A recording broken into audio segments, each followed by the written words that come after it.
എൻ്റെ ദൈവം എൻ്റെ നല്ല അപ്പനാണ്. എൻ്റെ നല്ല അപ്പൻ എൻ്റെ കണ്ണ് നനയാൻ ആഗ്രഹിക്കാത്ത വ്യക്തിയാണ്. ദുരിതങ്ങൾ ദൈവം തരുന്നതല്ല, പട്ടിണി ദൈവം തരുന്നതല്ല, കഷ്ടപ്പാടുകൾ ദൈവം അനുവദിക്കുന്നതല്ല, നമ്മൾ ലക്ഷങ്ങളുടെ കടത്തിലാകാൻ ദൈവം ആഗ്രഹിക്കുന്നില്ല, ക്യാൻസറോ മാറാരോഗങ്ങളോ ദൈവം തരുന്നതല്ല. എൻ്റെ ദൈവം നല്ല അപ്പനാണ്. ഞാനൊരു ചെറിയ ഉദാഹരണം പറയാം. നിങ്ങളുടെ മക്കൾക്ക് ക്യാൻസർ വരാൻ നിങ്ങൾ ആഗ്രഹിക്കുമോ? നിങ്ങളുടെ മക്കൾ കടക്കണിയിൽ വരാൻ നിങ്ങൾ ആഗ്രഹിക്കുമോ? നിങ്ങളുടെ മക്കൾ പരാജയപ്പെടാൻ നിങ്ങൾ ആഗ്രഹിക്കുമോ? നിങ്ങളുടെ മക്കൾ അലഞ്ഞു തിരിയാൻ നിങ്ങൾ ആഗ്രഹിക്കുമോ? അങ്ങനെയെങ്കിൽ നിങ്ങളത് ആഗ്രഹിക്കുന്നില്ലെങ്കിൽ നിങ്ങളെക്കാൾ ദുഷ്ടനല്ല നിങ്ങളുടെ നല്ല ദൈവം. യേശു പറഞ്ഞു, മക്കൾക്ക് നല്ല ഭക്ഷണം നൽകാൻ നിങ്ങൾക്ക് കഴിയുമെങ്കിൽ എൻ്റെ സ്വർഗസ്ഥനായ പിതാവ് അതിനേക്കാൾ എത്രയേറെ തന്നോട് ചോദിക്കുന്നവർക്ക് പരിശുദ്ധാത്മാവിന് നൽകി. ഞാൻ കരഞ്ഞാൽ കൂടെ കരയുന്നവൻ, ഞാൻ വേദനിച്ചാൽ എൻ്റെ കൂടെ വേദനിക്കുന്നവൻ, ഞാൻ സങ്കടപ്പെട്ടാൽ എനിക്ക് വേണ്ടി സങ്കടപ്പെടുന്നവൻ, ഞാൻ ഒറ്റപ്പെട്ടാൽ എൻ്റെ കൂടെ ഉണ്ടെന്ന് പറഞ്ഞ് ചേർന്നിരുന്നു കൊണ്ട് എന്നെ ആശ്വസിപ്പിക്കുന്നവൻ, എന്നെ പാതി വഴിയിൽ തനിച്ചാക്കാത്ത ഒരുവനെ ഞാൻ കണ്ടിട്ടുള്ളൂ. അവൻ്റെ പേരാ യേശു.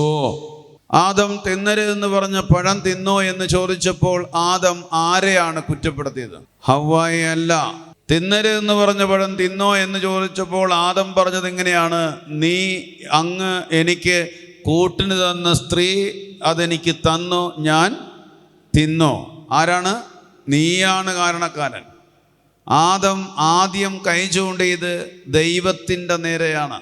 പിശാച് നമ്മളെ പറഞ്ഞ് പഠിപ്പിച്ചൊരു പാഠമുണ്ട്, കൂടുതൽ പ്രാർത്ഥിക്കണ്ട, നിനക്ക് കുരിശ് കൂടുതൽ കിട്ടും.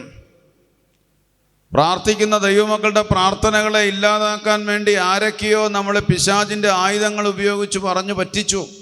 പ്രാർത്ഥിക്കുന്നതുകൊണ്ടാണ് കൂടുതൽ സഹനം കിട്ടുന്നത്. പ്രാർത്ഥിക്കുന്നത് കൊണ്ടാണ് പല കുരിശുകളും ഒഴിഞ്ഞു പോകുന്നത്.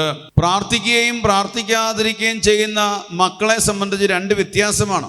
ഒന്ന്, യേശുക്രിസ്തുവിനെ അനുഭവിച്ച് പ്രാർത്ഥിക്കുന്ന ഒരു ദൈവമകനും മകളും സഹനങ്ങളെയും ദുരിതങ്ങളെയും മറികടക്കാനുള്ള വഴി കണ്ടെത്തും, ഊർജം കണ്ടെത്തും. പ്രാർത്ഥിക്കാത്ത വ്യക്തിയാണ്, ദൈവത്തെ അറിയാത്ത വ്യക്തിയാണ്, ഒരു തുണ്ട് കയറിനകത്ത്, ഒരു തുള്ളി വിഷത്തിനകത്ത് ആത്മഹത്യയിലേക്ക് പോകുന്നത്, അല്ലെങ്കിൽ നിരാശയിലേക്ക് പോകുന്നത്, അല്ലെങ്കിൽ മനസ്സിൻ്റെ താളം തെറ്റുന്നത്. പ്രാർത്ഥിക്കുന്നവർ മനസ്സിൻ്റെ താളം നിലനിർത്തി അവൻ നിത്യതയോളം എത്തും, യേശുവിനെ മുറുകെ പിടിച്ചുകൊണ്ട്.